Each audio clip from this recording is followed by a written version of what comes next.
Hai, ketemu lagi dengan saya Widya Pardede. Apa kabar semuanya? Semoga sehat selalu, rezeki lancar, dan tetap semangat ya. Oke, di video saya kali ini, saya akan menjelaskan satu materi tentang indeks harga yang dimana diangkat dari materi kelas 2 SMA semester 1. Ada 4 sub pokok pembahasan yang akan kita pelajari. Yang pertama adalah konsep indeks harga, yang kedua adalah tujuan perhitungan indeks harga, yang ketiga adalah jenis-jenis indeks harga, dan yang keempat adalah metode perhitungan indeks harga. Kita mulai untuk yang pertama tentang konsep indeks harga. Indeks harga itu adalah suatu ukuran yang menunjukkan tentang perubahan-perubahan yang terjadi pada harga dari satu periode ke periode lainnya. Nah, jadi itu adalah konsep dari indeks harga. Berarti kalau kita bicara masalah perubahan harga dari satu periode ke periode yang lain, berarti pasti ada 2 periode kan gitu ya. Maka, bisa diartikan gini, indeks harga juga diartikan perbandingan antara harga rata-rata suatu barang dalam 1 tahun dengan harga rata-rata untuk tahun dasar. Ini minimal ada 2 tahun kan gitu. Kita bicara misalnya, oh ini mengalami kenaikan. Nah, pasti kita harus tahu dulu tahun perbandingannya atau tahun dasarnya. Dari tahun dasarnya mengalami kenaikan atau penurunan. Ya, katakan misalnya sekarang tahun 2022. Harganya naik kok di tahun 2022. Lah tahunnya naik berarti kita juga harus tahu data tahun sebelumnya kan gitu. Jadi ini indeks harga dicari kayak gitu. Dari mencari kenaikan harganya harus diketahui juga adalah tahun perbandingan dan tahun dasarnya itu. Karena di dalam perhitungan indeks harga memang ada tahun dasar.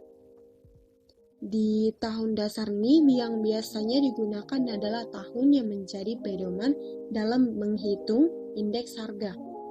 Nah, tahun dasar yang dipilih haruslah tahun di mana kondisi ekonomi yang stabil dan dalam jangka waktu yang berdekatan atau tidak boleh terlalu lama.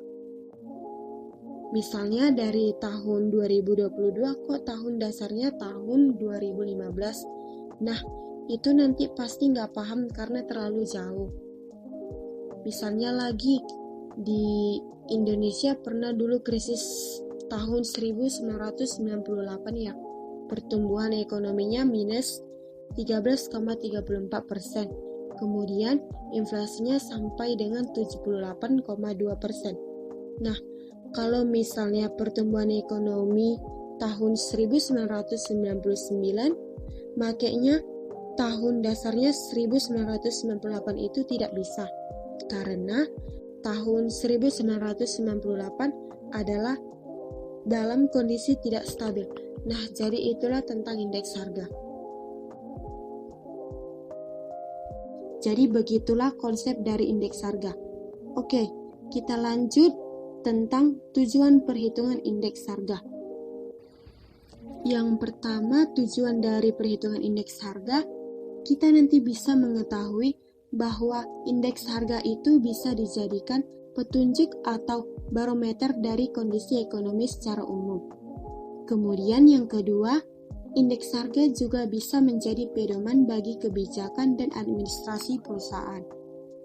Misalnya, melihat dari kenaikan harga terutama bahan baku dari indeks harga yang diukur itu kemudian perusahaan bisa melakukan antisipasi atau melakukan kebijakan yang harus dilakukan dengan melihat bahan baku yang semakin naik harganya. Yang ketiga adalah indeks harga juga bisa dapat digunakan sebagai deflator. Terutamakan kalau kita menghitung GDP real. Buat indeks harga ini dipergunakan sebagai deflator, jadi ini adalah untuk menghilangkan pengaruh kenaikan harganya. Untuk mencapai GDP real, kita masih ingat GDP real adalah GDP nominal dibagi dengan indeks harga. Indeks harga berfungsi untuk menghilangkan pengaruh kenaikan harganya sehingga nanti akan diperoleh besarnya pendapatan sesungguhnya. Nah, jadi kemudian yang keempat ada pedoman bagi pembelian barang-barang. Ini tentunya bagi konsumen. Dan yang kelima adalah pedoman untuk mengatur gaji buruh atau menyesuaikan kenaikan gaji buruh pada masa inflasi. Oke. Kompetensi dasar dibagi menjadi 2, yaitu analisis indeks harga dan inflasi. 2. Menyajikan hasil analisis indeks harga dan inflasi. Yang pertama adalah indeks harga konsumen. Indeks harga konsumen adalah indeks yang menghitung rata-rata perubahan harga dari suatu paket barang dan jasa yang dikonsumsi oleh rumah tangga dalam kurun waktu tertentu. Indeks harga konsumen ini merupakan indikator yang digunakan untuk mengukur tingkat inflasi. Terus kita masuk yang kedua, jenisnya adalah indeks harga yang dibayar dan diterima petani. Indeks harga yang dibayar petani itu adalah indeks yang disebut berdasarkan pengeluaran petani untuk menghasilkan produksi pertanian, termasuk di dalamnya konsumen rumah tangga. Kemudian, yang ketiga adalah indeks harga produsen. Nah, ini indeks yang menggambarkan tingkat perubahan harga di tingkat produsen. Digunakan untuk mengetahui perkembangan harga produsen sebagai indikator dini harga grosir maupun harga eceran. Yang keempat ada juga indeks harga perdagangan besar. Ini indeks harga yang memberikan gambaran perkembangan harga pada level pedagang besar. Perkembangan harga yang diukur sektor pertanian, pertambangan dan penggalian, industri, kelompok barang ekspor dan impor pada level nasional. Dan yang kelima ada indeks harga saham. Nah, ini indeks yang mengukur perubahan harga saham di pasar modal dan menunjukkan pergerakan harga saham secara umum yang tercatat di Bursa Efek. Kita masuk pada bagian keempat, yaitu metode perhitungan indeks harga. Nah, di dalam metode perhitungan indeks harga ini ada 2 jenis, diantaranya 1. Indeks harga tidak tertimbang. Untuk indeks harga tidak tertimbang, nanti ada indeks harga tidak tertimbang agregatif sederhana. Ini cuman dirumuskan IA sama dengan sigma PN per sigma PO dikali 100%. Keterangannya, IA itu adalah indeks harga, PN itu adalah harga tahun yang dicari angka indeksnya, PO adalah harga pada tahun dasar. Nah, karena ini harga indeks tidak tertimbang, berarti ini murni yang menjadi variabel yang diukur adalah harganya saja.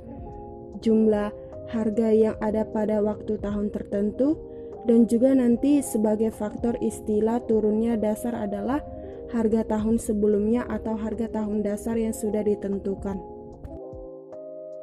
Contoh soal dari metode indeks harga tidak tertimbang.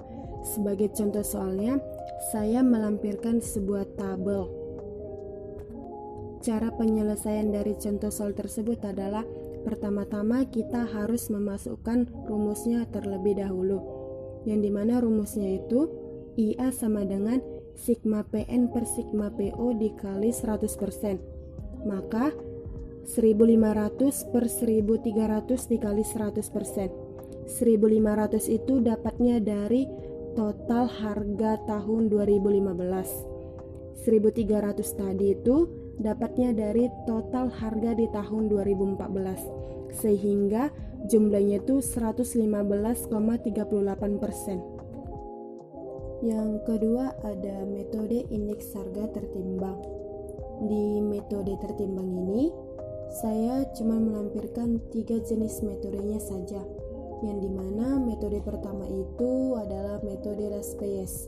Di metode ini diperoleh dengan cara menjumlahkan harga barang dan jasa setelah dikalikan dengan kuantitasnya setiap tahun dan dibagi dengan harga barang-barang dikali kuantitasnya pada tahun dasar rasionya, terus dikali dengan 100%. Rumusnya itu IL sama dengan sigma PN dikali QO per sigma PO dikali QO lalu dikali dengan 100%. Keterangannya itu IL itu indeks harga, PN itu price pada tahun yang akan dihitung indeks harganya, sedangkan PO itu harga pada tahun dasar, dan QO itu kuantitas atau jumlah barang pada tahun dasar.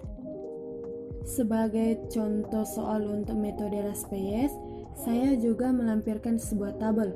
Tabelnya itu sebagai berikut. Cara penyelesaiannya, pertama-tama kali kita harus masukkan rumusnya terlebih dahulu, yang dimana rumusnya itu IL sama dengan sigma PN dikali PO per sigma PO dikali QO lalu dikali dengan 100%. Setelah itu kita masukkan angka 210.000 per 210 dikali 100%. Untuk mendapatkan hasilnya, pertama-tama kita harus menjumlahkan angka 210.000 dikali 100%, sehingga hasilnya 21. Lalu yang kedua kita jumlahkan 200.000 dikali 100%, sehingga dapatnya 20. Maka 21 per 20 dikali 100%. Hasilnya 1,5 dikali 100%. Untuk mendapatkan total atau jumlah semuanya, kita harus mengkalikan 1,5 dikali 100%, sehingga dapatnya 1,5%. Jadi itulah total jumlah untuk contoh soal dari metode Las Pays. Oh iya, angka 210.000 tadi itu dapatnya dari PN dikali QO yang sama-sama dikali dengan di tahun 2014. Angka 200.000-nya itu dapat dari PO dikali QO, yang dimana dapatnya dari di tahun 2015 dan 2015. Pokoknya dia sama-sama di tahun 2015. Yang kedua ada metode Passe. Metode Passe diperoleh dengan cara menggunakan faktor penimbang kuantitas barang pada tahun yang dihitung angka indeksnya. Rumusnya itu IP sama dengan sigma PN dikali QN per sigma PO dikali QN lalu dikali dengan 100%. Sebagai contoh soal untuk metode Passe, saya juga melampirkan sebuah tabel. Tabelnya itu sebagai berikut.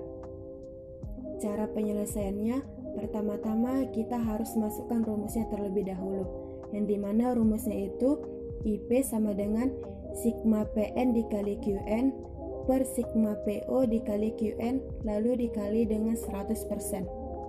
Setelah itu kita masukkan angka 242.500 rupiah per 240.000 lalu dikali dengan 100%. Pertama-tama kita harus menjumlahkan 242.500 rupiah dikali 100%, dapatnya 2.425. Yang kedua, kita harus menjumlahkan 240.000 dikali 100%, dapatnya 2.400, sehingga 2.425 per 2.400 itu hasilnya 1,104167 dikali dengan 100%, sehingga dapatnya 101,4%. Ketiga, ada metode Marshall-Edgeworth. Di metode ini diperoleh dengan cara menjumlahkan kuantitas pada tahun dasar dengan kuantitas pada tahun yang dihitung indeks harganya, dikali dengan harga pada tahun yang dihitung indeks harganya. Hasilnya dibagi dengan hasil penjumlahan antara kuantitas pada tahun dasar dengan kuantitas pada tahun yang dihitung indeks harganya, dikali dengan harga pada tahun dasar rasionya, lalu dikali dengan 100%. Rumusnya itu sigma QO ditambah QN dikali PN per sigma QO ditambah ON dikali PO lalu dikali dengan 100%. Sebagai contoh soal untuk metode Marshall-Edgeworth, saya juga melampirkan sebuah tabel. Cara penyelesaiannya itu, pertama-tama kita harus masukkan rumusnya terlebih dahulu, yang dimana rumusnya itu Sebagai contoh soal untuk metode Marshall-Edgeworth, saya juga melampirkan sebuah tabel. Berikut tabelnya.